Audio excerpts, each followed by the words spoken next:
There are two types of data you can collect on your website: qualitative data and quantitative data. Quantitative data includes numerical values, and qualitative data includes observed or reported feedback. When these two data types are combined, you can better understand how your site can be improved. Let's go over how to collect qualitative and quantitative data on your blog. And now it's time for some more DIY SEO tips with Jennifer Regina. Okay, first, qualitative versus quantitative. What is the difference? So qualitative data is genuine feedback. It's more than just a number. It's an observed or reported experience. This type of data is often expensive, time-consuming, and difficult to analyze. But it can provide a deeper understanding and help you understand the why behind the numbers you're analyzing. Okay, and then quantitative data is measured with numbers. It's easy to analyze, but it can be difficult to understand the underlying causes or why the numbers look how they look. And why would you want to use both qualitative and quantitative data? Well, when you use both qualitative and quantitative data, you can create a clearer picture and sometimes solve mysteries. Reviewing only quantitative data oftentimes raises more questions than it answers. When you combine it with qualitative data, it can help you understand why you see the quantitative data you see.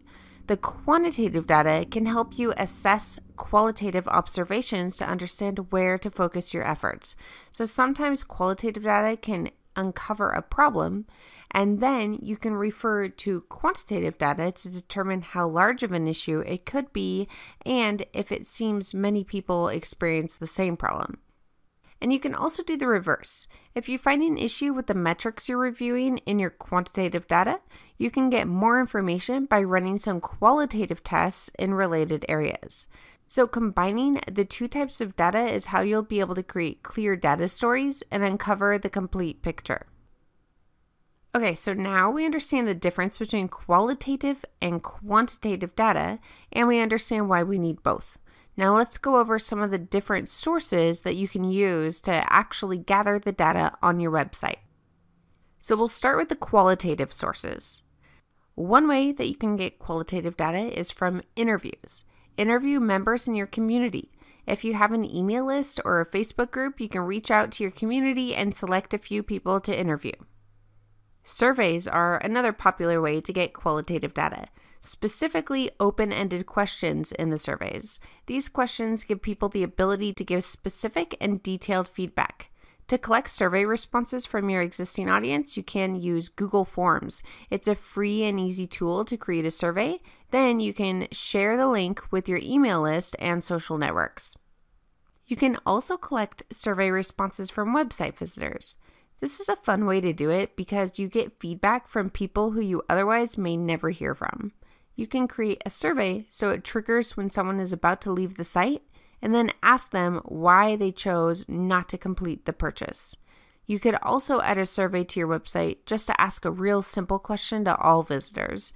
You can ask something like, how likely are they to recommend the site to a friend, or what they hope to accomplish on the site.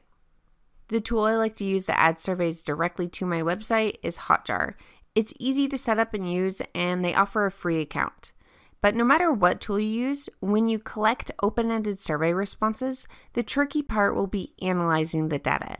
You will get the most value out of the data if you take the time to actually read every response. It can be difficult to identify the trends when you have such a manual process. When you're reviewing your survey responses, have a system in place to try and create quantitative data with the responses. So create categories of the most common issues reported and then tally your findings. You can also use tools to create a word cloud with your responses. A word cloud is a visual representation of the most frequent words. The words that are repeated most often will be largest, and then the words that are less common are tiny. The words are all put together in one image, so at a glance you can see what really stands out.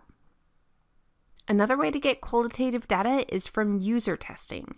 So user testing is where you provide a specific task for a user to accomplish on your website. It can be something as simple as look at the home page and tell me what the page is about. to as complicated as you want to purchase a vacuum, navigate to the vacuum you want, and then go through the process to purchase.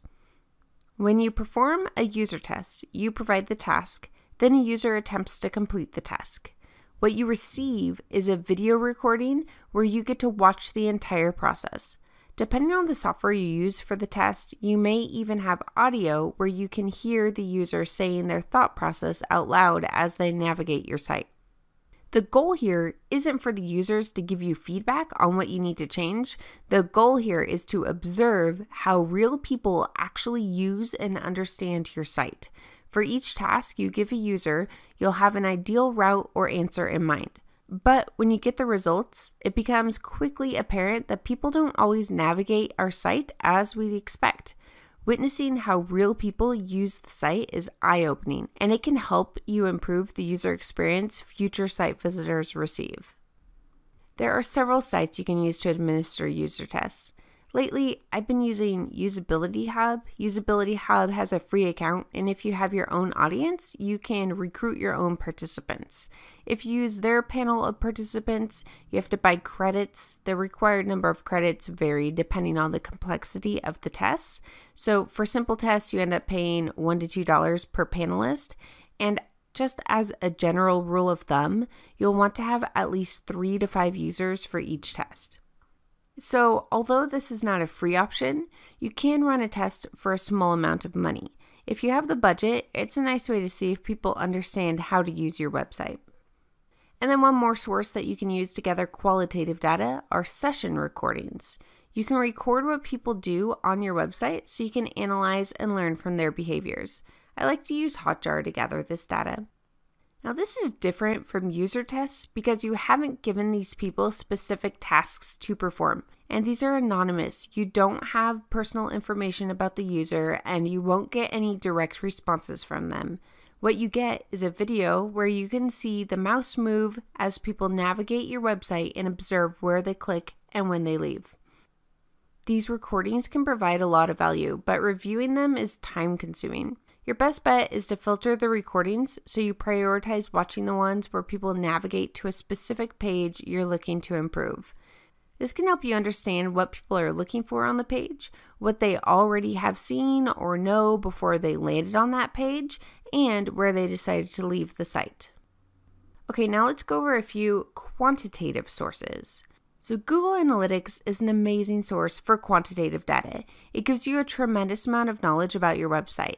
You can find out how many people visit, where they came from, what they looked at, and if they converted. And it's all free. Google Analytics is one of those tools that's easy to get started with, but difficult to master. We have a guide you can follow to get Google Analytics set up. I'll include that link in the show notes, and that is where you'll want to start. Then, if you want to get the most value out of it, you can set up goals and look into event tracking. Okay, and then another way that you can get quantitative data is by running split tests. This can be a really fun way to answer questions. If you aren't sure what version of a page will perform better, you can test it. You can create both versions, then send half of the traffic to one version and half to the other. Then you'll be able to see which version had more people successfully complete your goal. A good tool for this is Google Optimize.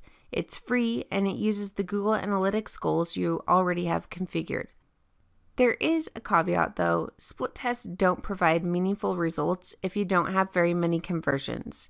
If you have more than 500 goal completions monthly, then you'll have no problem.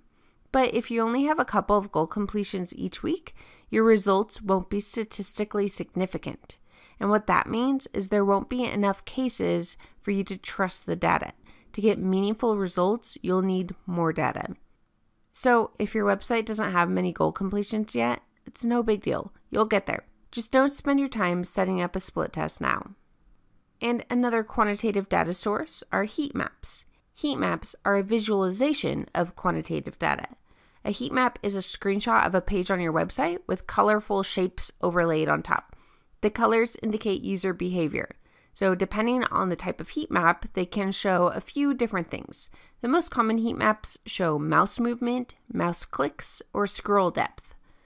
This is another report I like to get from Hotjar. It's nice to be able to see where the focus is. Do people click on elements that aren't clickable? Do people ever scroll down low enough to see the call to action to be able to convert? Heat maps make it easy to get an idea of where people look on your website, so you can make sure the important elements are in areas your audience focuses on. So the bottom line is more data is better than less. If you're trying to troubleshoot a problem on your website and improve the user experience, you want to look at it from multiple angles. If you use both qualitative and quantitative data sources, you'll have an easier time solving problems and creating the ideal user experience. Thanks for listening, and if you enjoyed this, please subscribe. This episode was brought to you by ClearPath Online, a DIY SEO tool for your website.